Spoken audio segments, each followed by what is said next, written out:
Howdy folks, Sheriff Yuri again with a tutorial video for Massive Head Games Red Crucible Able Archer. This video will cover in-game features that you might want to know in case you get yourself in a sticky situation and need a way out. First things first, we'll start with basic minimum and maximum ranges. Note this is only a representation that I made in Photoshop and will not be accurate to the game as it's just an example, but let's say I have an artillery unit right here. All units have two circles that show you the optimal range at which they can fire at enemies. This yellow circle shows you the absolute shortest range this selected vehicle can fire. And this red one shows you how far it can reach. Any units between the red and yellow circles are within the targeting range of this missile truck, but anything beyond red and within yellow will not take fire from this artillery. That being said, all units have a minimum and maximum ranges, so make sure you move them accordingly. Next up is manual targeting. Scripting is pretty decent in Red Crucible Able Archer, but what separates man from machine is your brain. Recent reports from Russian spies claim that on their own, units will target closest enemies they can see within their targeting range. You, as the player, can override that scripting and tell them what to do instead by clicking or tapping on a unit, selecting the weapon that you wish to fire, and then clicking within the effective range of that weapon.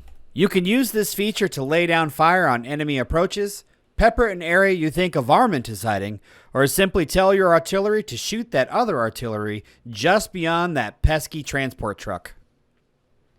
Yeehaw! Pretty dang useful.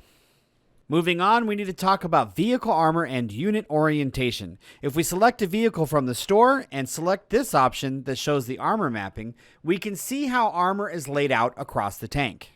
Each is different, so take some time when you purchase them to look where the armor is best and worst, because that takes us to the next point, which is making sure you're not exposing your tender parts to pain. Most vehicles have armor forward, so as you can see, knowing that in-game means that when push comes to shove, you're looking the right way. These circular arrows down at the bottom right will rotate a selected unit clockwise or otherwise, so you can put your best foot forward and stay in the fight as long as you can. The last thing I need to cover is consumables, strike craft, drones, and bunkers. To help clear up the confusion, the CNC and the scout units are the only ones that can carry the drones and the strike aircraft, and the transports are the only ones that can carry the bunkers. It helps you with a visual cue by showing you blue boxes underneath the cargoes and then red boxes underneath CNC and scout. Strike aircraft go from bombers, attack fighters, and helicopters, and are strategic care packages used for tough love situations in which you wish to bomb a wide or specific area, destroying other troops or pushing them into areas that give you a tactical advantage.